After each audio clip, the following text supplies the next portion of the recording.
What the flip is a FAANG?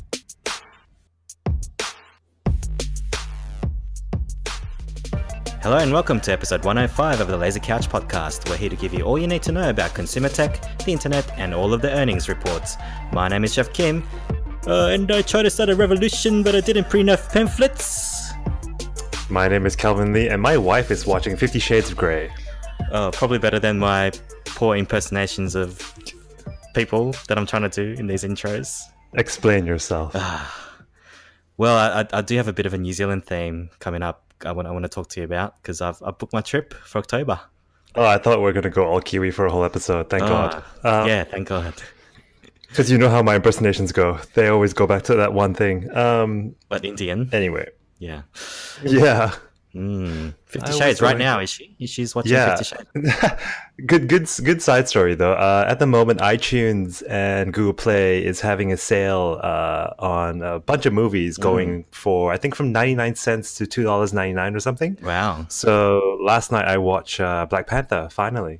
Oh, it's what, 50 cents? For $1.99. Oh, that's pretty good. Like renting, right? Not buying. Yeah. So you rent it for 30 days, but Yep. once you start watching it, you have 48 hours to finish it.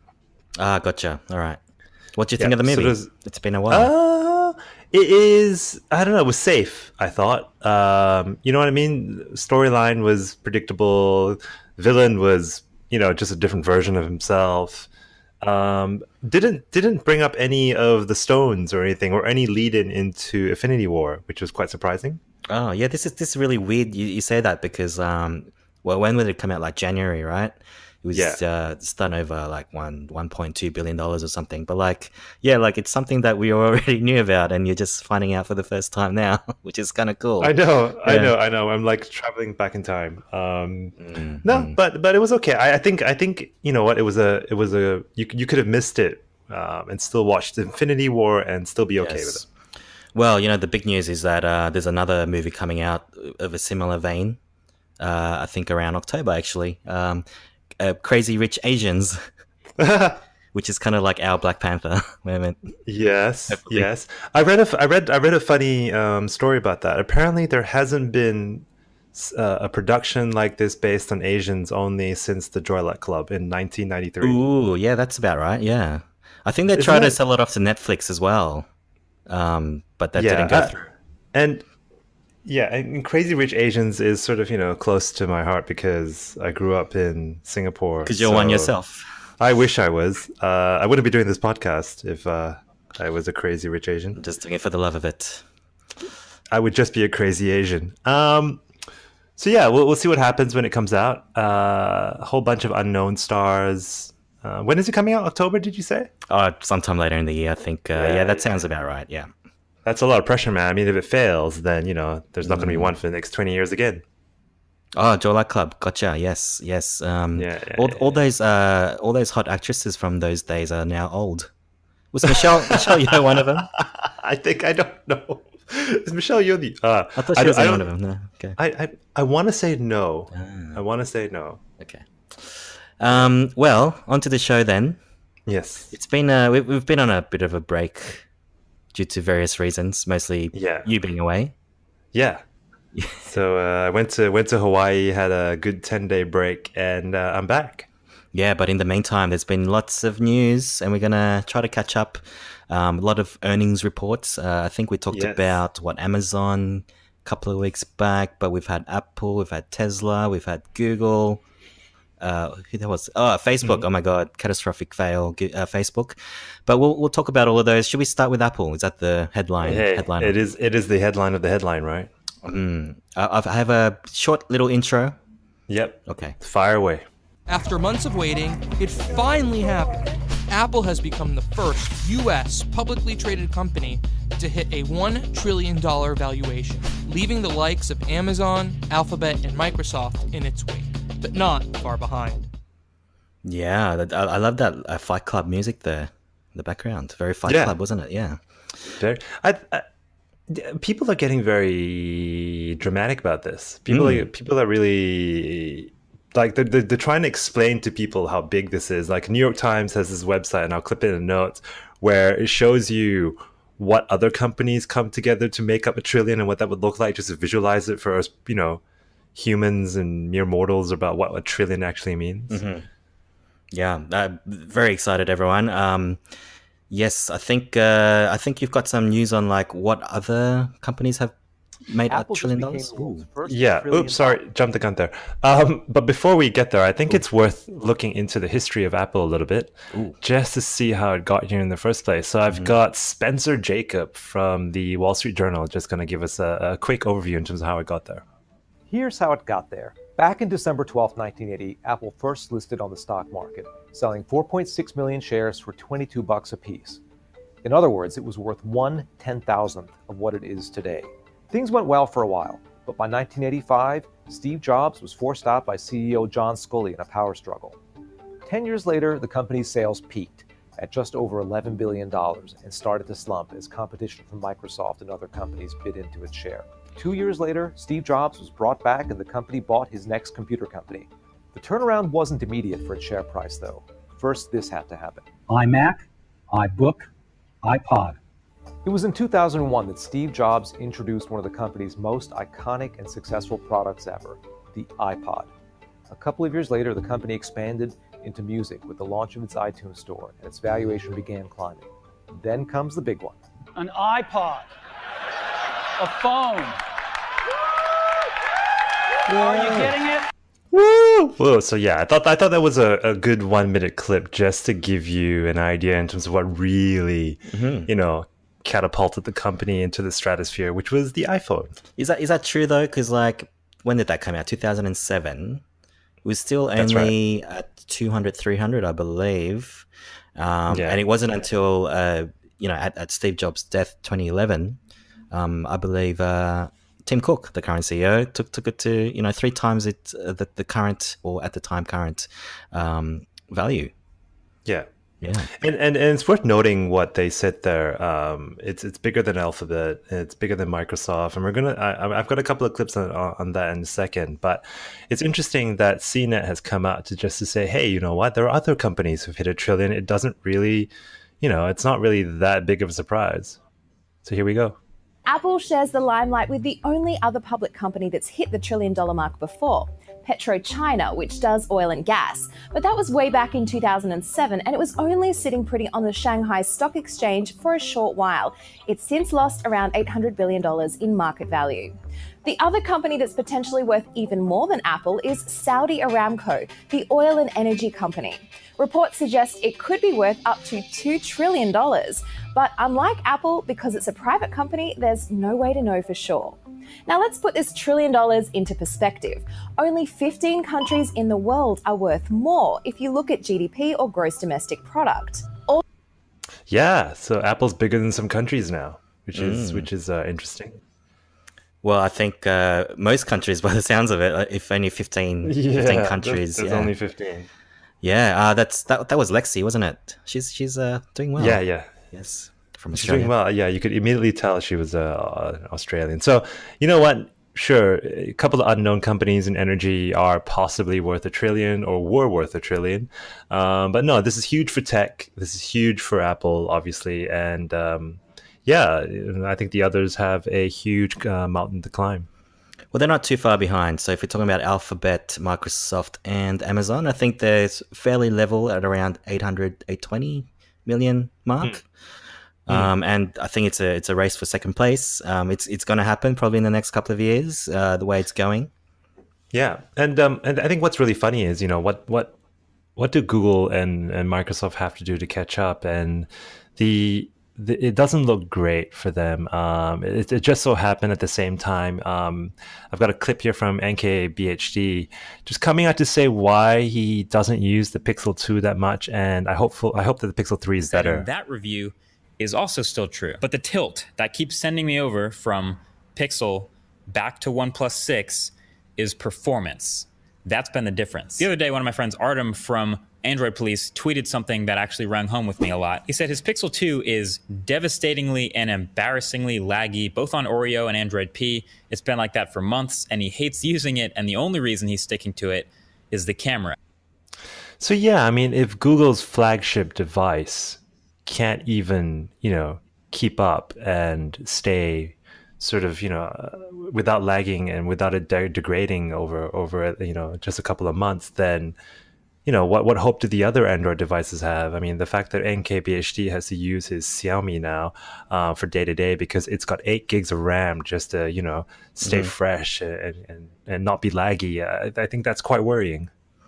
I don't know if that's quite fair in this case. It's because Google or Alphabet, that's not all they do, right? Actually, they don't specialize in hardware, whereas Apple, pretty much that's all they do. They're very bad at everything else. Well, I've been watching a lot of CNBC the last week, Kelvin. I think this was a highlight. Whether it's good or bad, I'll leave you to judge. But this is Ross Gerber, who's like one of the analysts that's one of these talking heads that come up on these things. And he believes there's a missed opportunity from Tim Cook. How Apple hasn't taken a stake in Tesla is going to go back in history as one of the biggest mistakes in Tim Cook's career. So this is an opportunity for Apple to buy maybe 10 or 20% of Tesla and ride the car wave. But getting the iOS system into the Tesla screen on the car has tremendous potential. Yes, he's actually quite bullish. He's well known for that on Apple, also Tesla. So yeah, take it with a bit of grain of salt there. But I mean, it is quite interesting. Like Apple don't tend to invest in other companies like that. But I don't think it's actually a bad idea. No, I think it's an okay idea because, one, Tesla isn't exactly mainstream. So Apple's not going to get a lot of market share just by, I don't know, integrating with Tesla cars, right? It's very US-centric. You don't see Tesla cars here much. I mean, they're mostly just hire cars that are, just for show, really. And also, I think Elon Musk is a bit of a wild card. You don't know if he's going to be good in a partnership. I feel there's a couple of stories coming out about how he's not exactly treating people well. That whole story about Thailand and those football players and him calling someone a pedo. He's a bit of a wild card. So wild card is a bit of a wild one, I think. Yeah. This is probably a good segue to Tesla then, because I've got heaps of stuff on Tesla. They also had an earnings call last week. They actually gained. So on the back of Elon Musk's apology, apparently, they reckon it's the most valuable apology of all time because they surged 9%, at the end of the day, and that was Wednesday, and added about 4.75 billion to the stock value. Did you hear about that? Yeah. Yeah, so he's been treating like analysts and journalists quite bad. He's been calling them names, where do you get your degree, rah rah rah. But apparently he was quite sincere. I don't know if these journalists are allowed to play these calls because I never hear them on YouTube or anything. But that seems to be the number one reason why the stock surged after that. I mean, saying sorry is kind of worth it, isn't it then? Yes. Although I did pick up on another thing where this guy, he seems to be like an enthusiast and also just he's an investor himself, and he goes by the name of Financial Education on YouTube. And he's got some other theories actually, and they're quite valid. He actually talks about there were like 4 really shocking pieces of information that he divulged. And that's the real reason why the analysts are sort of gung-ho about Tesla right now. This is one of the reasons. I think it's quite interesting. They announced they have had a secret project going for the past 2 to 3 years. Basically, they've been building their own computer chips for self-driving cars, okay? This is a massive thing, and the Tesla claims that these chips are up to 10 times faster than some of the NVIDIA's current products, okay? This is a big thing because we know Tesla's been trying to move into a space where, they have fully autonomous, cars, level 5 type stuff. Yeah, so level 5, we're talking about fully autonomous, right? I think we're probably just on level 2 or level 3 right now. So, if these chips are like actually hitting it out of the park, NVIDIA's like made so much progress in that computer vision stuff, lately. So if they're 10 times, better than that, can you imagine? So that's one reason he's theorizing on. The other is that they're actually profitable right now. Yeah, because they fired a whole bunch of people. Okay, that's one good business way of doing that. But they also, moved their factory to Shanghai, which cost only $2 billion to build, apparently, and it was expected to be twice that. Interesting. Also, there was reports that people are trading their basic cars in for Model 3s.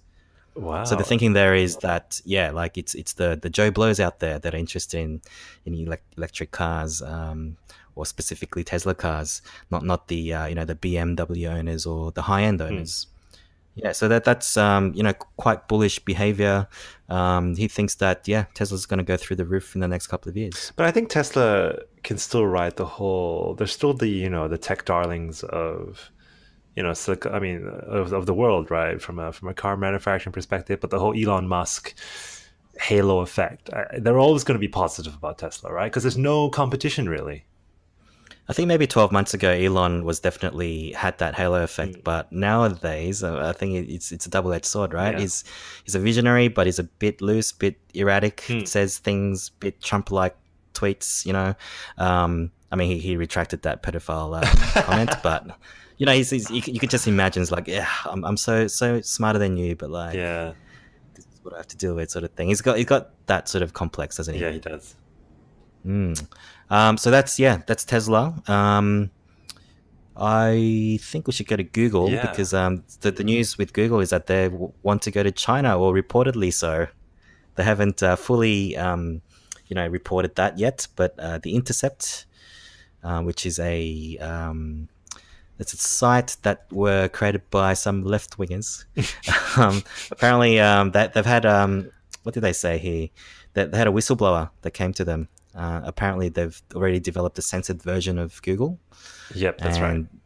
And the code name is Dragonfly in China. And that's been happening since early last year. So I think Google took a little bit of a flack there, from a PR point of view there. Yeah, so there's talk about them censoring. A news app is coming first, so they're going to be only using a feed of news from approved news sources, and then there's talk about a new search app coming as well. Yes, and when that report went out by The Intercept, Baidu's stocks went down by 7.6% on the same day. Baidu being the Google equivalent in China. So that's powerful stuff, right? Like a single news report can wipe out billions of dollars in the stock market. Now on the news app, Go ahead. Oh, I was just going to play a little clip from Tom Merritt. Go ahead. On the news app. Okay. The information has news sources that tell it Google is developing a news app for China.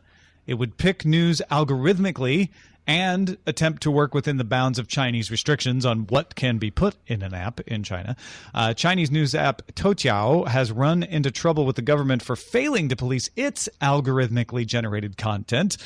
So they've paid some fines and been suspended a couple of times, but apparently they've weathered that storm. So it would be something Google would have to deal with as well. Toutiao, have you heard of those guys? No. Right. So apparently they're a bit of a rebel startup, and they've been putting out news that are not quite sanctioned by the government. This is all sort of speculative at the moment, but I think once this becomes official, and it's looking like it is going to happen, Google could take a bit of a hit. Yeah, so Amnesty has come out and said that this doesn't bode well for the freedom of information and just freedom on the internet as in general, and they're accusing Google of putting profits before human rights. Right. So by being in China, that fact alone goes against human rights. Yeah, and apparently. Yeah, and apparently some Google employees have also come out on Twitter and said things like, this is Meredith Whitaker, who is a researcher at Google. She's saying that, enabling mass politically directed censorship of AI-enabled search, is a violation of Article 19, and in turn, a violation of Google's pledge not to build tech that contravenes widely accepted principles of human rights. That all fit in a tweet? Yeah, well, welcome to the new world. It sounds like a press release. It's a bit of a what did the CEO of Google say recently? This is a bit of a moment for Google.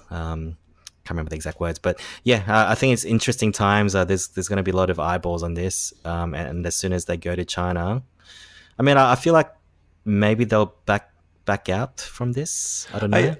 I don't think they have a choice, personally. I think with with voice becoming so big, and Google is slowly losing a lot of data points. They don't have access to Facebook's data. They don't have access to Twitter's data. With Amazon now coming up with the Echo and all those things, people aren't using Google services as much as before.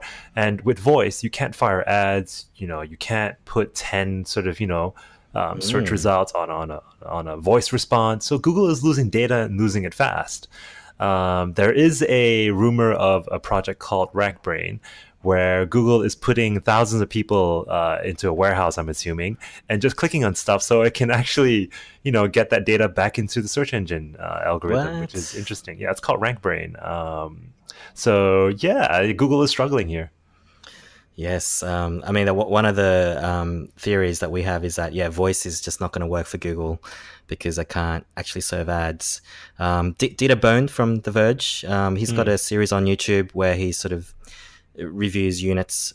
He did that with the Lenovo Smart Display, which is kind of like a Google Home with a screen. I think it was released at CES, but he finally got around to reviewing it. And I think this is related to what we're talking about right now. Maybe the most fascinating part of this smart display is that just by adding a screen to the Google Assistant, they've completely changed how the Google Assistant answers questions. So if you ask it how to do something, you might get a YouTube video. If you ask it for photos, you might get your photos instead of something from the web. If you ask it for a recipe, you'll get a web page completely remade into step-by-step instructions for you. Yeah, so that's actually quite close to home for us, what we do at work, actually. Yeah. But like if Google are bypassing, web pages, I think, that's always been the direction I feel for the last 5 years anyway. So yeah, maybe my vision of websites being obsolete is closer than you think. Yeah, and don't forget, Echo also, Amazon also has something similar called the Echo Show, which is this round device thingy that, has a screen as well that you can make video calls with and all that and show weather. So yeah, they need the screen to come back to sort of complement voice, but most importantly to monetize. Show ads. It's all about ads. That's how they make money. Yeah, that's right. They can't do anything. They can't do these crazy, life extension projects or drones, free internet. They can't do any of that without the ads. The little banner thing that you see at the top of the pages. So that's Google. That's the state of Google in August 2018. Next, should we go to Facebook? Yeah. So they're calling this the rejigging of Facebook. So they fell 21% after the earnings report, or the Q2 report, and that's $120 billion off the stock price. Of the market value, just like that. And I think that's one of the biggest drops in US history for a single company. Now, John Oliver had a funny take on this, and I had to clip it. So another clip, here we go. That is incredible. Around $120 billion in one day.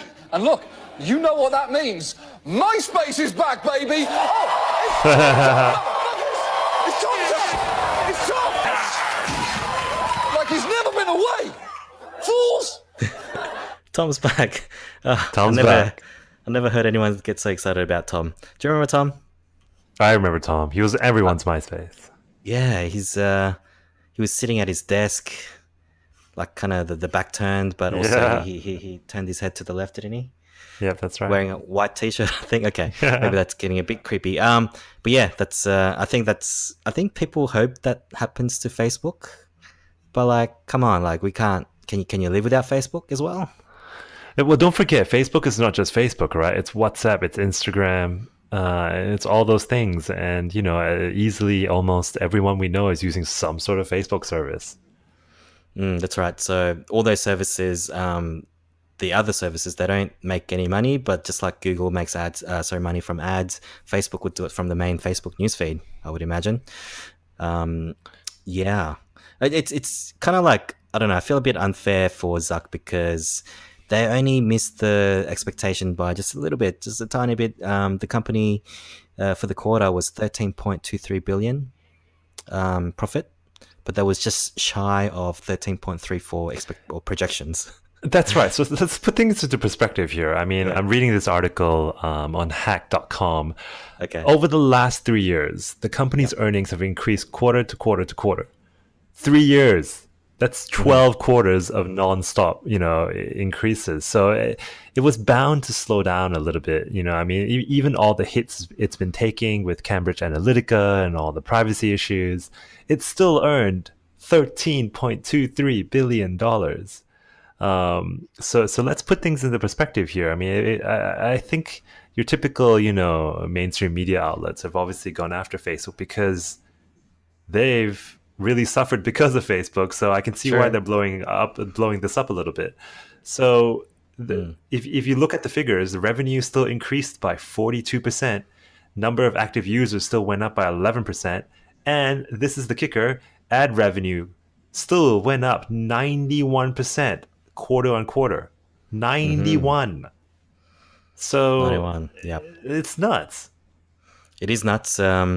I think for the first time they've actually announced the user numbers across all their platforms, and I think that they started the call with that, which was 2.5 billion people using at least one of their services within a month. That's separate people. So if you have multiple apps, like most people do, like everyone's got Facebook, Instagram, and WhatsApp, and Messenger probably, that's counted as one person. So times that by 2.5 billion, that's how many people are using Facebook products. Yeah. So there's a theory that the other reason why their users haven't really increased by that much is because of the GDPR. Which we spoke about a few times now. So it's known for general data protection regulation, and it imposes stricter rules on collecting data and all that. So that's also, been doing a lot of things for all these different social networks. Although I can't really see why that would really change anything. I mean, all that changes is you lose a lot of data. You know what I mean? You don't really know what the users are doing anymore on your network. So that may be playing with numbers a little bit. Yeah.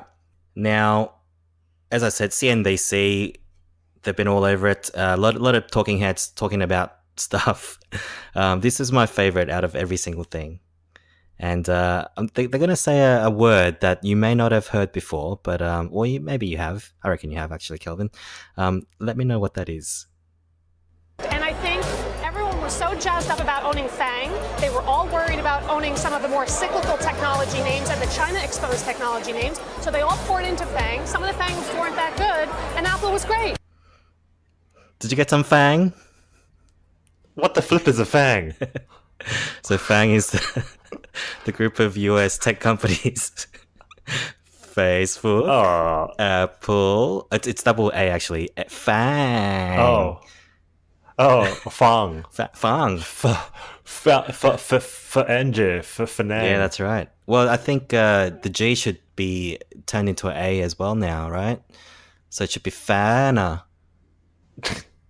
So Facebook, Apple, Amazon, Netflix, and, Google, but it should be Alphabet. Why is Netflix there? Don't ask me. Maybe why should it be Microsoft? Oh, that's a good question. Microsoft? Should it be FAANG? FAANG. It's harder to say. Who are they trying to start a meme without, it really being a meme? Is that what's happening? I mean, I think I've heard of this before, but when you just hear it like that, when an analyst just says the word or the term 5 times in a sentence, that's just brings it home for everyone. They've lost touch, really. They've lost touch. Have they? Yeah. Yeah, so the recalibration of Facebook and all the other tech companies, pretty much everyone went down this quarter, except Apple, I guess. Yeah.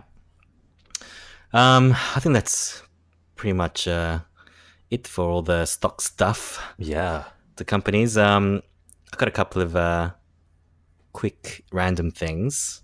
Yeah. Unless you've got anything else. Random. Let's go into random. I do have a random one as well, but okay. Should we go with should we start with mine? I've got a short one on Do it. So Microsoft has launched the Surface Go, which is a 10-inch version, light version of the Surface Pro, and apparently it's not doing too well from a tech publication perspective, because they all feel, and I've watched a couple of videos on this from The Verge to CNBC and all that, it's kind of stuck. So let's see. About the Surface Go. First, Why? the bezels, the black areas around the display, those are really big, and most tablets, including the iPad, have started to cut down on those. Also, the Windows 10 tablet apps are still way clunkier than they are on an iPad. So I almost always found myself using this as a laptop as opposed to a tablet. Microsoft moved to USB-C, which is good, but there's only one port, which isn't going to be enough for people who want to connect more than one device.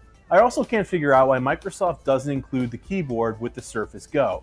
It's what enables the full Windows 10 experience, but it costs another $100. The battery life also wasn't very good at all. Microsoft says I should get about 9 hours of battery life while watching video, but I got way below that just while browsing the web. So should you buy the Surface Go? On one hand, I really love the portability and I love Windows 10.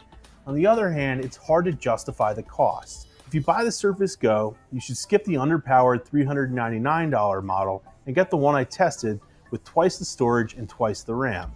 That sets you back $550, and once you add a keyboard, you're up to $650. At that price, you might as well spend the extra $150 to get Microsoft Surface Pro. I thought he was going to say iPad. Yeah. No, and that's the confusing bit. And I think it was Dieter who was saying this on The Verge, and he used the funny analogy about how he's the middle child.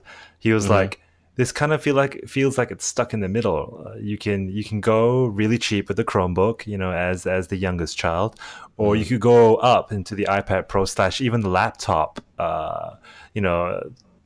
price ranges, and this is stuck in the middle. And when Microsoft first came out with this, they were like, oh, a $400 Surface Go, but now if you look at it, the $400 version is basically unusable because it's so slow, and when you switch off Windows S, which is a special Windows version that comes with it, which can only use Microsoft apps which are non-existent, it becomes unusable because it's got 4 gigs of RAM. Possibly unusable for us, but I think there is a market out there, probably like, my dad, actually not my dad, my mum, who only does, emails or a bit of solitaire, whatever game she plays now. Bejeweled, I think that comes with Microsoft. So I think, there's a, tiny little market where all you do is like a bit of Facebook, if it still exists, and email. That's it, really. And spreadsheets. People love spreadsheets, Yeah, but I wouldn't recommend it to anyone I know. I mean, the $500-600 version of the US, we're talking USD here, by the way. By the time it gets here, it's going to be $1,000 plus the keyboard. I don't know why anyone would get it. What about as a work thing? But why would you, as a work thing, you would just get the Surface Pro, right? Why would you get a 10-inch device for work? Is there like a dockable thing, maybe? No, it's got one USB-C port. Okay. So I think what we'll see happen here is it might end up in the education space where they come up with a discounted version. All these high school kids get one. Then I can see that working a little bit because it is still a Windows PC, so you can still do stuff with it, just not great. It's also great for the kindergarten market where they can just play YouTube all day. Yeah, pretty much. Netflix. Staying on the devices theme. Now, we both use a Blue microphone, Blue Yeti, yes. in fact. Oh, yes, I know this one. They are being, you know this one, they are being acquired by guess who? Logitech. Yeah. So that's, I don't know, how do you find that? Because Blue, I think they, started out small, but then for some reason the podcasting market community just went crazy with the, very, very, quite good quality microphones, right? Yeah, I think you and I both use the Blue Yeti. It's been good for us. It allowed us to start this up fairly quickly. For me, the biggest growth area for microphones for Logitech is in Twitch. So if you look at all the gaming setups you see on Instagram or Facebook or all your crazy social networks, everyone has a high quality mic. Logitech actually doesn't do very well in this space. It's mostly Audio Technica, the 2100 USB. It's the Blue Yetis. So I think it's a great acquisition. Now, you mentioned the Vergecast, and I think it was in this episode where Nilay had this hope for the Logitech people. The engineers at Logitech go to the Blue offices, they open the door, and they're like, we would like to show you some connectors that are not from 2005. And then I buy the next Blue Snowball, and it does not have literally the old USB printer connector on the back. That is so true. That is very true. Yeah, they haven't. I think even this Blue Yeti, it's got that old printer one. Yeah, it was really funny. I mean, we were thinking about doing this episode at your place, and I was packing my stuff. So I took the microphone out of the telescopic arm. I put it back in the usual arm, and then I'm like, oh, you know what? My USB cable is stuck to my table because I zip tied it to make it look clean and neat. I'm gonna have to find another micro USB cable. So I had to dig around. I found a really old one for my old Canon cameras and things like that. So no, yeah, totally true with that cable. Yeah, I thought that was a bit of a funny one. So yep, Logitech probably take a year or so before the deal goes through, but I'm looking forward to some of the products that come out. I got one last thing, Kelvin. Yep. And this is potentially a little bit too close to home. And you probably have no idea what I'm going to do, but I'm going to play it. Here we go. All right, let's talk a little bit more about a milestone on the road to blockchain. Yeah, so the Commonwealth Bank of Australia announced that it has successfully tracked a batch of 17,000 kilograms of almonds from Australia to Germany using a private blockchain built on an Ethereum network. The bank's partners could check in on the location, temperature, humidity, and other metrics of the shipment whenever they want it in real time. How about that one? Oh, hey. Where's that clip from? DTNS. So that was Tom Merritt at the beginning. Yeah. And I can't remember his name. He's like the funny YouTube guy. The funny YouTube guy. Oh, that funny YouTube guy. You should have said so. That one funny guy, yeah. No, the funny tech comic guy? What's his name? I can't remember his name. Tech comic guy? Now I really have to know. He sounds weird. Yes, he could be on the spectrum, maybe, but he knows. But where I'm going with this is that he knows nothing about blockchain technology. Yeah. And believe it or not, I've heard this story a few times on different podcasts, and I felt the need to talk about it. And full disclosure, I guess. Yeah. We both work for CommBank. Yeah. If you hadn't noticed. But yeah, like I didn't know about this, and it's kind of crazy that you hear about your own company through international podcasts, tech podcasts. You know what I mean? It came across my feed like quick. Like, all right. I saw almonds and I saw CBA, and I went, I'm not reading this. So maybe I should have. Yeah, and did you also know that we have a head of blockchain? It's a she.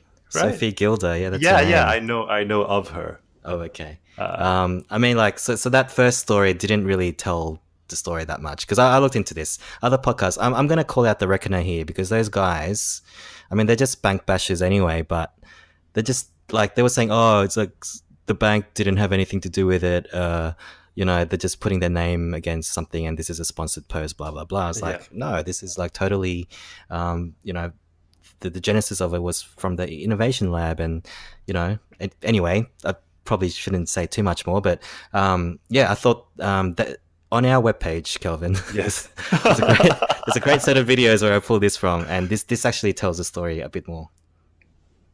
We tested the platform using a live trade. So we thought it would be an interesting experiment to use a perishable good so that we needed to monitor the conditions that it was kept under. And we also think it's really interesting to do a very long period of time in terms of getting all the way from regional Victoria to Europe. What was really interesting for all of the participants along the supply chain is that they were able to see where the good was at any point in time and also the condition it was in. Right, so I probably should have explained a little bit before playing that clip, actually. But how it works is that the blockchain is just a ledger.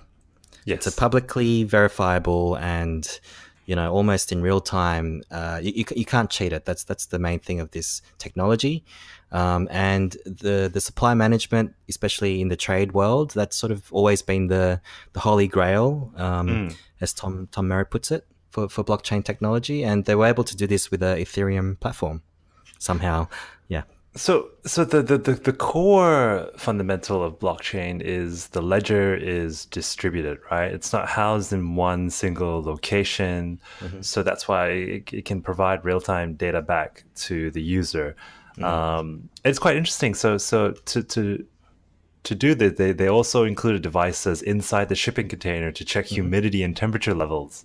Yes. That's interesting.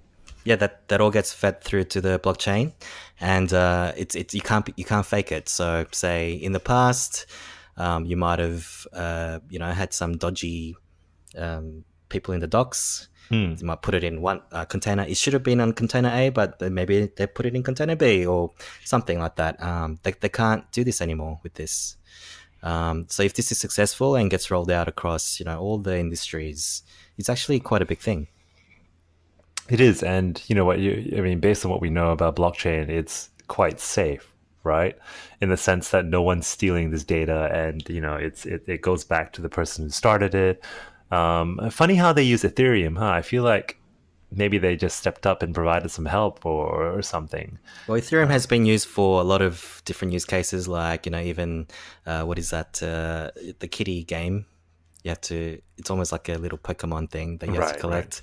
Right. So you can on the Ethereum platform. It's not just. It's just not coins or money. That's just a form of data that you can track with a community of people. So in that same sort of concept, they've done it with supply management. So probably not the sexiest subject to talk about. Yeah.